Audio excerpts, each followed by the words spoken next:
Hello hello hello, कैसे हैं आप लोग? आई होप आप लोग बहुत अच्छे होंगे। Welcome to Prayag study. कैसे हैं आप लोग स्टूडेंट्स? आज एक क्वेश्चन आया जिसमें क्वेश्चन में पूछा गया, एक बच्चा है रुद्रांश, उसने पूछा है कि सर एक ऑब्जेक्ट है जिसका कुछ मास है, सर्टेन मास है, तो मान लेते हैं m मास है। उस ऑब्जेक्ट को वर्टिकली अपवर्ड 25 मीटर पर सेकंड से थ्रो किया गया। क्या किया गया? 25 मीटर पर सेकंड से वर्टिकली अपवर्ड थ्रो किया गया। ये बताइए कि कितनी मैक्सिमम हाइट तक जाएगा। मान लेते हैं h हाइट तक जाएगा और h हाइट के बाद फिर से ये गिर करके नीचे आएगा। यही तो होना है, पक्का ना? ये किसी मैक्सिमम हाइट तक जाएगा, जैसे ये देखो, ये साहब, ठीक है, ए थ्रो किया तो एक हाइट तक गया और फिर गिरना चालू कर दिया। क्लियर है? तो इसमें सिर्फ दिया क्या है? दिया है कि ऑब्जेक्ट को 25 मीटर पर सेकंड के स्पीड से वर्टिकली अपवर्ड थ्रो किया गया है। थोड़ा सा इसको, हाँ अब ठीक है। m मास है और ये 25 मीटर पर सेकंड से वर्टिकली अपवर्ड थ्रो किया गया। तो मान लीजिए ये h हाइट तक जाएगा। इसकी जो मैक्सिमम हाइट होगी वो कितनी है? h मैक्स, h मान लिया, ठीक है। इतनी हाइट पर ये जाएगा और इतनी हाइट पर पहुंचने के बाद, ये क्यों होता है मेरे साथ? ये बोर्ड ऐसे टाइम पर गड़बड़ाता है। कितने से थ्रो किया गया है?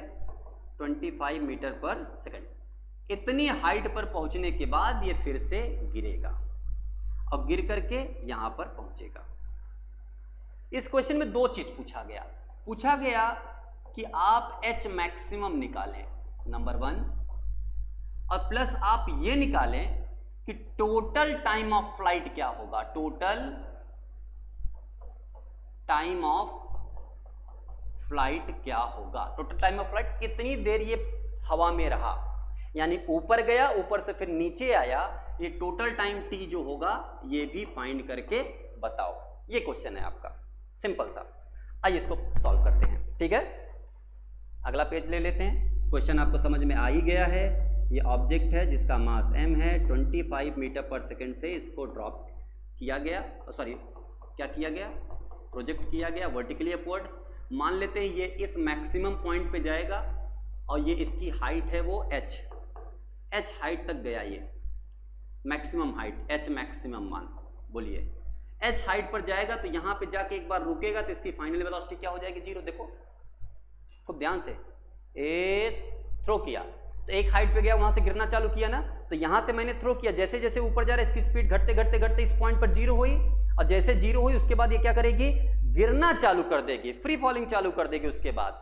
तो इसका मतलब क्या है कि 25 से थ्रो किया गया, अब उसके बाद ये गिरना चालू करेगा। अच्छा, जब ऊपर जा रहा है, याद रखना, जब ऊपर जा रहा है तो कितना टाइम लिया ऊपर जाने में? मैक्सिमम हाइट कवर करने में कितना टाइम लिया? t टाइम लिया। ओके, तो साहब एक चीज ये याद रखिएगा, पहली बात। दूसरी चीज, यहां पे जो g लग रहा होगा उसकी वैल्यू हम ले लेते हैं 10 मीटर पर सेकेंड स्क्वायर। कितना? 10 मीटर पर सेकेंड स्क्वायर g की वैल्यू लेंगे। याद रखना, जब ऑब्जेक्ट वर्टिकली अपवर्ड ऊपर की ओर थ्रो किया जाएगा तो g की वैल्यू हम रखेंगे -10 मीटर पर सेकेंड स्क्वायर। वहीं पे अगर ऑब्जेक्ट हमारा डाउनवर्ड गिर रहा होगा तो g की वैल्यू प्लस मिलेंगे, यानी +10 मीटर पर सेकेंड स्क्वायर। तो याद रखना, अपवर्ड थ्रो करेंगे तो वेलोसिटी घट रही, रिटार्डेशन होगा तो माइनस में हमें g लेना चाहिए। That's it. आओ साहब, तो सबसे पहले फर्स्ट इक्वेशन आप मोशन से देखिए। भाई हमें पता क्या है, इनिशियल वेलोसिटी कितनी है? 25 मीटर पर सेकेंड स्क्वायर। फाइनल वेलोसिटी कितनी है? 0। h मैक्सिमम कितना होगा? 0। अपने को g की वैल्यू कितनी पता है? 10 मीटर पर second square. According to need plus minus ले लेंगे, और हमें निकालना क्या है? h मैक्सिमम निकालना है। मैक्सिमम हाइट क्या होगी, और हमें निकालना है टोटल टाइम ऑफ फ्लाइट क्या होगा। तो आओ बारी बारी से निकालना चालू करते हैं। तो मानते हैं कि इसको मैक्सिमम हाइट तक पहुंचने में टाइम कितना लगा? t1। आओ, तो from first equation of motion, first equation of motion से आप देखिए v इक्वल टू क्या होता है, u प्लस ए टी होता है ना। आपको ध्यान से समझो, वैल्यू पुट करो। v की वैल्यू कितनी है साहब, एक्सेलरेशन यहाँ पे कितना होगा, g होगा। u की वैल्यू कितनी है, v तो 0 है, u बराबर कितना है साहब 25 है। a की वैल्यू होगी ऊपर जाते वक्त -g, तो -10 और इंटू टी की वैल्यू कितनी है t1, तो -10 t1 को इस तरफ ले आएंगे तो कितना हो जाएगा 10 t1 इज इक्वल टू 25, तो t बराबर कितना हो जाएगा,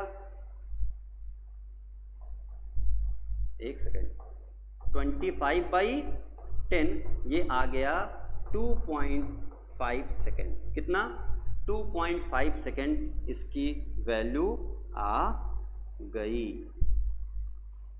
क्लियर, चलो याद रखिएगा, कॉन्सेप्ट सीख लो। एक ऑब्जेक्ट जितने टाइम में अपनी मैक्सिमम हाइट पर जाता है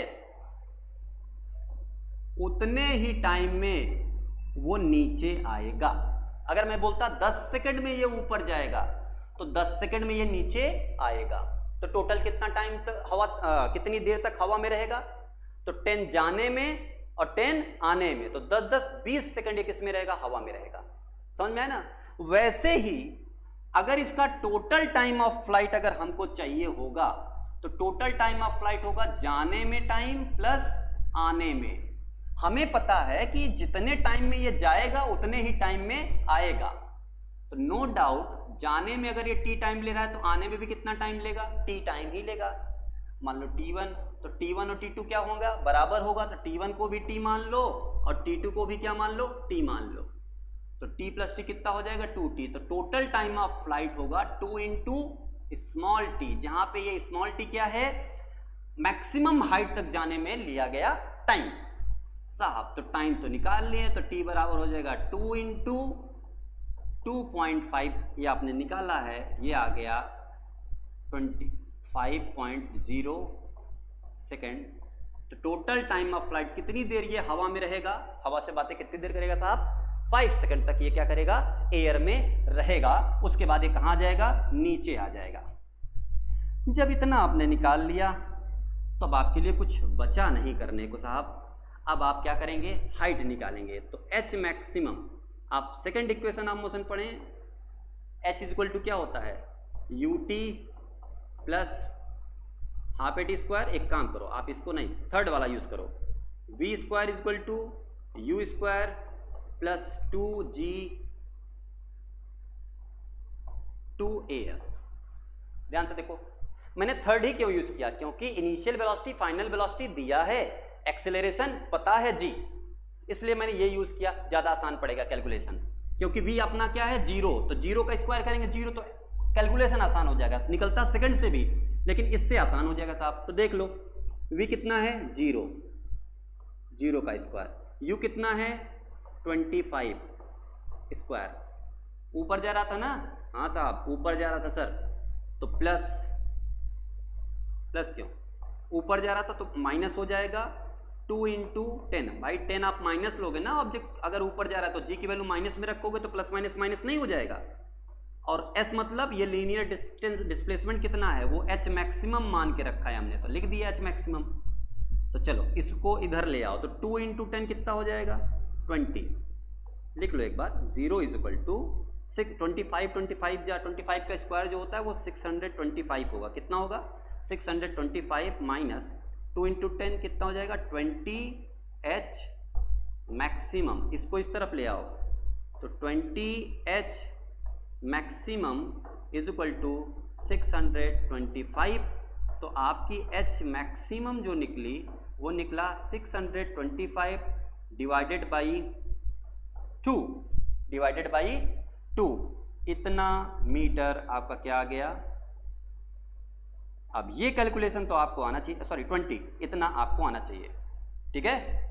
इसको जब आप डिवाइड करेंगे, लिख देते हैं साहब, हाँ नहीं तो कहेंगे आप लोग, अरे सर पूरा कर देते तो अच्छा लगता सर हम लोगों को, भाई 10 से डिवाइड करेंगे तो कितना हो जाएगा 62.5 डिवाइडेड बाई 2। इस 20 को कितना लिख सकते थे 2 इंटू 10, 20 को 10 से डिवाइड करेंगे 62.5 हो जाएगा। 62.5 को भी हाफ कर दो तो 2 3 जा 6, 2 1 जा 2, 2 2 जा 4 और 1 बचा 2 5 जा 10। ये आ गया आपका H मैक्सिमम। तो H मैक्सिमम कितना है 31.25 इतना मीटर। कितना? इतना मीटर, क्योंकि सब मीटर पर सेकंड में दिया तो डिस्टेंस आपका मीटर में ही आएगा। तो ये रहा आपका ये क्वेश्चन जो कि रुद्रांश ने पूछा था। आई होप रुद्रांश आपको ये बात क्लियर हुई होगी। Okay, thank you very much.